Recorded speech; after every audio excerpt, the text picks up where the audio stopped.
Good morning. இது நம்ம சேனலோட டிஸ்க்ளைமர். நான் வந்து ஒரு செபி ரிஜிஸ்டர்ட் அட்வைசர் கிடையாது. கால்ஸோ டிப்ஸோ நான் ப்ரொவைட் பண்ணுறது கிடையாது. என்னுடைய சொந்த அனுபவத்தை இந்த வீடியோவில் நான் ஷேர் பண்ணுறேன். இது என்னுடைய டிஸ்க்ளைமர்.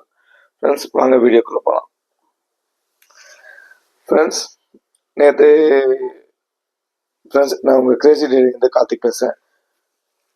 ஃப்ரெண்ட்ஸ், நேற்று ஈவினிங் பார்த்தீங்கன்னா ஒரு சின்ன ஃபங்க்ஷன் நிறைய இருந்ததுனால அது போனதுனால நேற்று வீடியோ அப்லோட் பண்ண முடியல. இனிமேல் ரெகுலராக வீடியோ அப்லோடு கண்டிப்பாக வரும். உங்களுக்கு ஒரு நல்ல ஹெல்ப்பாக இருக்கும்னு நான் நம்புகிறேன் இந்த வீடியோனால. ஓகே ஃப்ரெண்ட்ஸ், இப்போ வீடியோக்குள்ளே போகலாம். ஃப்ரெண்ட்ஸ், நேற்று மார்னிங் நான் நம்ம வாட்ஸ்அப் குரூப்பில் ஒரு அப்டேட் பண்ணியிருந்தேன். அதாவது நிஃப்டியோட பேங்க் நிஃப்டி நல்ல மொமெண்டம் இருக்க போகுது, ஐவி நல்லா இருக்குது அப்படின்னு சொல்லியிருந்தேன். அதுக்கப்புறம் என்னால் பண்ண முடியல, ஏன்னா பர்சனல் ஒர்க் இருந்ததுனால என்னால் வாட்ஸ்அப்பில் பண்ண முடியல. ஓகே ஃப்ரெண்ட்ஸ், இப்போ வீடியோவில் என்னென்னு பார்த்து தெரிஞ்சுக்கலாம். ஓகே, ஃபர்ஸ்ட் நம்ம கிட்ட வந்துடலாம்.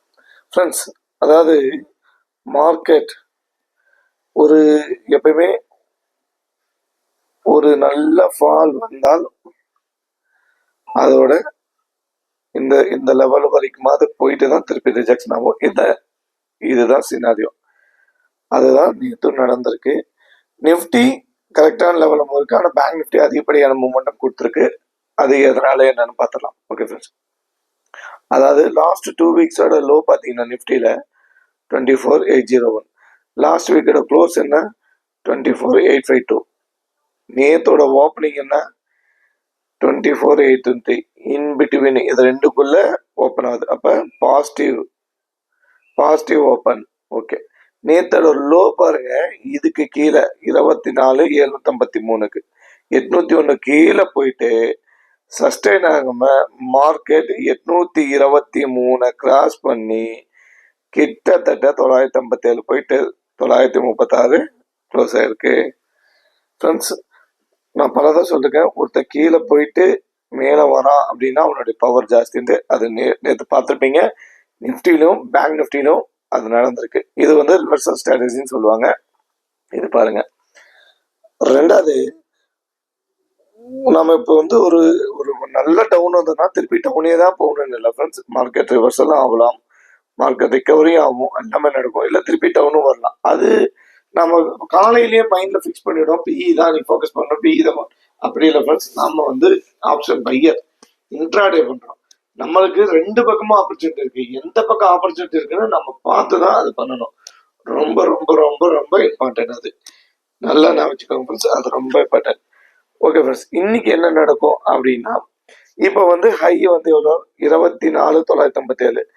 அப்ப மார்க்கெட் இதை கிராஸ் பண்ணாத வரைக்கும் கால் செல்லர் பேனிக் பண்ண மாட்டாங்க. சரி, ஓகே. நேற்று என்ன நடந்துச்சு அப்படின்னா, அதாவது நேற்றுக்கு ஒரு கேப் டவுன், சின்ன ஒரு கேப் டவுனு, சின்ன கேப் டவுனு, நெகட்டிவ் ஓப்பன், இது பாசிட்டிவ் ஓப்பன் சொல்லிட்டேன். Okay, gap down. அதாவது கேப் டவுன் ஓப்பன் ஆனதுமே கால் செல்லர் நல்ல ப்ராஃபிட்ல இருப்பாங்க. மார்க்கெட் கேப் டவுன்ல ஓப்பன் ஆகி கூட ஒரு லோ போயிட்டு அங்க இருந்து ஓப்பன் ரேஞ்ச் பிரேக் பண்ண உடனே கால் செல்லர் ப்ராஃபிட் புக் பண்ண ஆரம்பிச்சிட்டாங்க. இதனால மார்க்கெட் ஒரு நல்ல ட்ரெண்ட் இப்படி வச்சுக்கலாம். ஓப்பன் என்ன 24,823. அப்ப லோ எவ்வளோ 24,753. கிட்டத்தட்ட ஒரு 75 பாயிண்ட் போயிருக்கலாம் வச்சுக்கலாங்களா? 75 பாயிண்ட் வச்சுக்கலாம். 75 பாயிண்ட் போயிட்டு திருப்பி ஓப்பனை தாண்டி அவன் கிராஸ் பண்றானவே அவனுக்கு பவர் அதிகம். இது நல்லா நான் வச்சுக்கோங்க. இந்த ஓப்பன் ஸ்ட்ராட்டஜியை எத்தனை பேர் டெய்லி பாக்குறீங்கன்னு தெரிய மாட்டேங்குது. ஓகே ஃப்ரெண்ட்ஸ், இது வந்து நிஃப்டி பேங்க் நிஃப்டி பார்த்துடலாம்.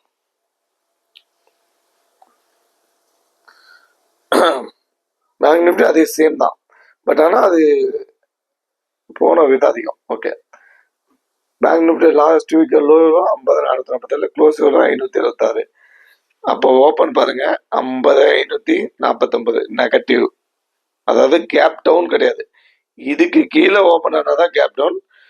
நெகட்டிவ் ஓப்பன், ஒரு நெகட்டிவ் ஓப்பன் ஆகி அங்கிருந்து 549 அப்படின்னா கிட்டத்தட்ட ஒரு 180 பாயிண்ட் கீழே போயிட்டு ஒரு மார்க்கெட் திருப்பி 50,549 கிராஸ் பண்ணி கிட்டத்தட்ட அங்கிருந்து ஒரு 600 புள்ளி 650 பாயிண்ட் மேல போயிட்டு நேற்று 51,117 க்ளோஸ் பண்ணியிருக்காங்க.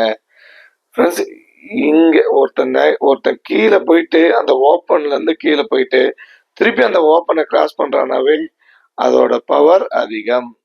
ரிவர்சல் ஆயிடுச்சுன்னு அங்கேயே நீங்க உங்களுக்கு கன்ஃபர்மேஷன் வருது. அதை எத்தனை பேர் நோட் பண்றீங்கன்னு தயவுசெய்து கொஞ்சம் சொல்லுங்க.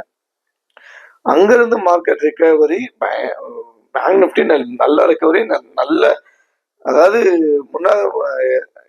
எஸ்டர்டே பாத்தீங்கன்னா 1.85% டவுன் ஆச்சு. ஆனா நேற்று பேங்க் நிஃப்டி 1.63% ரிகவரியே ஆயிடுச்சு. நிஃப்டி ஆனா அவ்வளோ ஆகல. நிஃப்டி பாத்தீங்கன்னா ஜஸ்ட் ஒரு 8.83% தான் இருக்கு. ஆனா பேங்க் நிஃப்டி நல்ல மொமெண்டம். சரி, இன்னைக்கு என்னன்னு பார்க்கணும். அந்த பேங்க் நிஃப்டி மொமெண்டமுக்கு நான் என்னன்னு சொல்ல பாருங்க. நேற்று பேங்கிங் செக்டர் எல்லாமே பயங்கர பாசிட்டிவ். ஐசிஐசி பாருங்க 2.22%, எஸ்டிஎஃப்சி பாருங்க 0.58%, அதாவது பேங்க் நிஃப்டி வெயிட்டேஜ் ஸ்டாக்ஸ் இதெல்லாம். ஆக்சிஸ் பேங்க் பாருங்க 1.0%, கோட்டாக் மகேந்திரா பாருங்க 1.4%, திருப்பி பஜாஜ் பைனான்ஸ் பாருங்க 0.4%, எல்லாமே பேங்கிங். இண்டஸ்இண்ட் பேங்க் பாருங்க 1.33%. பேங்கிங் செக்டர் பூராமே நேற்று நல்ல பாசிட்டிவ். அதனாலதான் பேங்கிங் செக்டர் நல்ல பெரிய ரேலி மூமெண்டம் கொடுத்தது, நல்ல மூமெண்டம் கொடுத்தது. அதே மாதிரி இது லெவல்ஸ் ஸ்கிரீன்ஷாட் எடுக்கிறவங்க எடுத்துக்கோங்க. இது பேங்க் நிஃப்டியோட லெவல்ஸ்.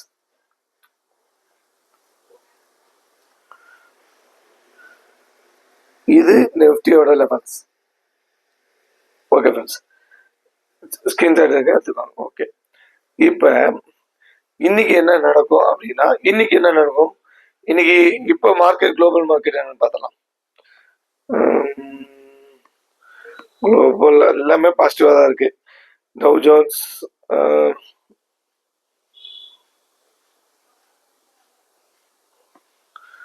467 பாயிண்ட்ஸ் எல்லாமே பாருங்க கிரீன்ல தான் காட்டுது. கிஃப்ட் நிஃப்டி கூட 56 பாயிண்ட் பாசிட்டிவ் தான் இருக்கான். அப்போ ஒரு ஃபிளாட் ஓப்பன் இல்லை ஒரு நல்ல பாசிட்டிவ் ஓப்பன்ல இல்லை கேப் அப்லேயே ஓப்பன் ஆகிறதுக்கு நிறைய சான்ஸ் இருக்கு. நம்மளுடைய சினாரியோ நம்ம என்ன பார்க்கணும், ஒருவேளை கேப் அப்ல ஓப்பன் ஆச்சு அப்படின்னா, நான் நேற்றே சொல்லியிருந்தேன் ஓப்பன் ரொம்ப இம்பார்ட்டன்ட், வீக்லி ஓப்பன் ரொம்ப இம்பார்ட்டன்ட். நேற்று வீக்லி ஓப்பன் என்னன்னு பார்க்கணும், வீக்லி ஹை இதை மார்க் பண்ணி வச்சுக்கணும். இது ரொம்ப இம்பார்ட்டன்ட். ஏன்னா இந்த லெவலை கிராஸ் பண்றப்ப அதோட பவர் ஜாஸ்தியா இருக்கும்னு நான் பல தடவை உங்ககிட்ட சொல்லியிருக்கேன். ஓகே, இன்னைக்கு ஓப்பன் பார்க்கணும். லோ சின்னதா இருந்தா அதுக்கு ஆப்போசிட் டைரக்ஷன் பெருசா இருக்கும். ஓப்பன் ஹை சின்னதா இருந்தா அதுக்கு ஆப்போசிட் டைரக்ஷன் பெருசா இருக்கும். நம்மளுக்கு தேவை yesterday high, previous close high, open high. இது ஒரு சினாரியை பார்க்கணும். Yesterday low, open low, previous close low. இது ஒரு சினாரியை பார்க்கணும். இது நம்ம டெய்லியும் உங்களுக்கு நம்ம சொல்றதுதான், டெய்லியும் ரெகுலரா நாம உங்களுக்கு சொல்றதுதான். இதை டெய்லி ஃபாலோ பண்றவங்க எத்தனை பேரு அப்படின்னு கமெண்ட்ல சொல்லுங்க. அதே மாதிரி ஃப்ரெண்ட்ஸ், நேற்று நான் சொல்லியிருந்தேன் ஐவி ரொம்ப இம்பார்ட்டன்ட் ஒரு இதுக்கு அப்படின்னா, நேற்று பாருங்க பேங்க் நிஃப்டி ஃப்ரெண்ட்ஸ், நேற்று ஈவினிங் தான் பேங்க் நிஃப்டி பாத்தீங்கன்னா கால் சைடு 14.76 வந்திருக்கு. அதாவது புட் சைடும் 14.87 இருக்கு. அதாவது இப்ப ரெண்டு சைடும் பேலன்ஸ்டா இருக்கு. மார்க்கெட் பேலன்ஸ் ஆகுது. நேற்று இம்பேலன்ஸ் தான் இருந்தது. நான் காலையில் சொல்லியிருப்பேன் வீடியோல, இம்பேலன்ஸ் தான் இருந்துச்சு. மார்க்கெட் ஓப்பன் ஆனப்ப கால் சைடு 19, புட் சைடு 19 இருந்தது. அப்புறம் கொஞ்ச நேரம் கழிச்சு மார்க்கெட் 17 இருந்தது. ஃப்ரெண்ட்ஸ், அதே மாதிரி நேற்று மார்க்கெட் ஒரு நிமிஷம் நம்ம இது கொடுத்துடலாம். நேற்று அதே மாதிரி இந்த ஆக்டிவ் கான்ட்ராக்ட்ஸ் எத்தனை பேர் நோட் பண்ண எடுத்து வச்சிருந்த ஸ்கிரீன்ஷாட். இது பாருங்க 9:47க்கு நிஃப்டியோட லெவல் பாருங்க. கால் புட்டு 24,800, கால் 24,800, கால் 25,000, கால் 25,100. எப்போ ஒரு அவுட் ஆஃப் த மணி வருதுனாவே ரேஞ்ச் எக்ஸ்டென்ஷன் ஆகுதுன்னு அர்த்தம். ஃப்ரெண்ட்ஸ், இது உங்களுக்கு புரிஞ்சுக்க நினைக்கிறேன். ஒரு ரேஞ்ச் எக்ஸ்டெண்ட் ஆக போகுதுன்னு அர்த்தம். சரி, இது பேங்க் நிஃப்டி 9:47க்கு நடந்தது. கால் 50,500, புட்டு 50,500, கால் 51,000, கால் 50,600, புட் 50,400, கால் 51,500, கால் 50,400, கால் 52,000. நல்லா ஞாபகம் வச்சுக்கோங்க ஃப்ரெண்ட்ஸ், நல்லா ஞாபகம் வச்சுக்கோங்க. ஓகே, இது 10 மணிக்கு நான் எடுத்தது புட்டு. இது வந்து அந்த 10 மணிக்கு மேல சின்ன ஒரு கன்சால்டேட் ஆயிருந்தது. புட்டு பாருங்க 50,500, கால் 50,500, கால் 51,000, கால் 50,600, எல்லாமே அவுட் ஆஃப் த மணி. ஒரு அவுட் ஆஃப் த மணி அதிக ட்ரேட் ஆகுனாவே ரேஞ்ச் எக்ஸ்டென்ஷன் ஆகுதுன்னு நம்ம ஈஸியா அதில் பார்த்தலாம். ஆனா நீங்க ஒரு 12 மணிக்கு மேல பாத்தீங்கன்னா, நான் ஜஸ்ட் அப்ப ஸ்கிரீன்ஷாட் எடுக்க முடியல, மறந்துட்டேன், சாரி. கம்ப்ளீட், அதாவது புட்டு கால் 50,500 மேல போயிட்டு புட்டு 50,500 கீழே வந்துட்டு மீதி கிட்டத்தட்ட ஒரு 6-7 ஸ்ட்ரைக் பாத்தீங்கன்னா கால் மட்டுமே தான் இருந்தது. அப்ப மார்க்கெட் அங்க வந்து மொமெண்டம் ஆக போகுதுன்னு தெளிவா இண்டிகேட் பண்ணுது. ஃப்ரெண்ட்ஸ், இது எப்படி நம்மளுக்கு ஹெல்ப் பண்ணுதுன்னு இதை நோட் பண்ணுங்க, இதை டெய்லி பாருங்க. அதாவது பயிற்சி தான் எல்லாமே ட்ரேடிங்க்கு. அதே மாதிரி நாம இந்த ட்ரேடிங்ல யார் கூட விளையாடுறோம், நம்மளுக்கு ஆப்போனன்ட் யாரு? எமோஷனல்.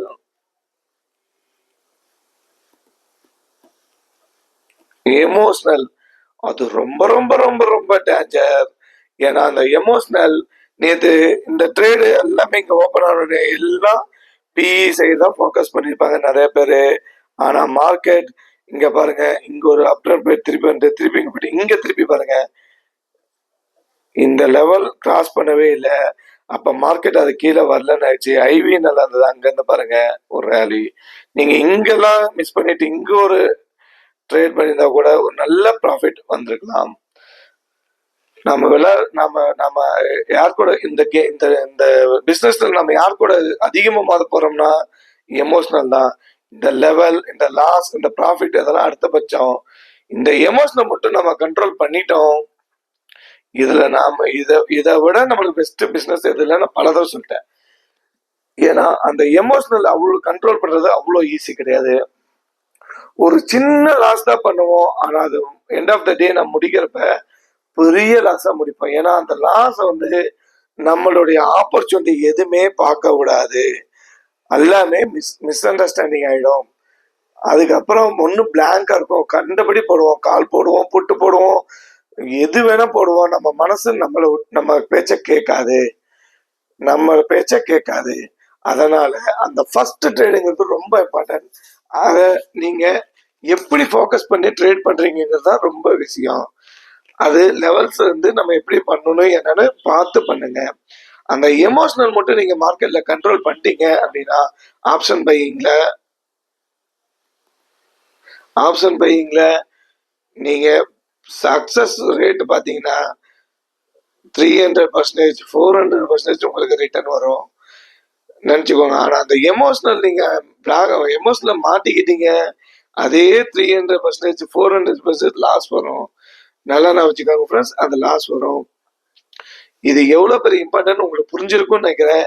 ஏன்னா மார்க்கெட் லாஸ்ட் 2 டேஸா ஒரு நல்ல ரேலி ஆயிட்டு இருக்கு. இன்னைக்கு என்ன பண்ணுதுன்ட்டு பாருங்க. மார்க்கெட் இன்னைக்கு ஆப்பர்ச்சுனிட்டி கொடுக்காம போலாம். அந்த மார்க்கெட்டை ஃபர்ஸ்ட் ஒரு 15 மினிட்ஸ் ஒரு 20 மினிட்ஸ் வாட்ச் பண்ணிட்டு அதுக்கப்புறம் நீங்க ட்ரேட் போங்க, அதுதான் பெஸ்டா இருக்கும். மார்க்கெட் செட்டில்மெண்ட் ஆகட்டும், ஒரு சைடு மூவ் ஆகட்டும் வரைக்கும் டைம் கொடுங்க. அதுக்கப்புறம் நீங்க ட்ரேட் பண்ணீங்கன்னா தான் அதுல உங்களுக்கு நல்ல சக்சஸ் ரேட் வரும். ஓகே ஃப்ரெண்ட்ஸ், இந்த வீடியோ பிடிச்சிருந்தா லைக் பண்ணுங்க, ஷேர் பண்ணுங்க, கமெண்ட் பண்ணுங்க. வியூஸ் நிறைய போகுது, ஆனால் லைக்ஸ் வர மாட்டேங்குது. கமெண்ட் சில பேர் நல்ல பாசிட்டிவா நம்மளுக்கு இது பண்றீங்க. ஏன்னா நீங்க எவ்வளவு என்ன மோட்டிவேட் பண்றீங்களோ நானும் இன்னும் நிறைய இன்ஃபர்மேஷன் உங்களுக்கு தருவேன். இல்ல இந்த இன்ஃபர்மேஷன் தான் பழசு சார், எங்களுக்கு எல்லாமே தெரியும், இதெல்லாம் வேஸ்ட்னு சொல்லுங்க. ஓகே, அதுவும் கமெண்ட்ல தெரிவிங்க, நான் ஏத்துக்கிறேன். எதுவா இருந்தாலும் கமெண்ட்ல தெரிவிங்க.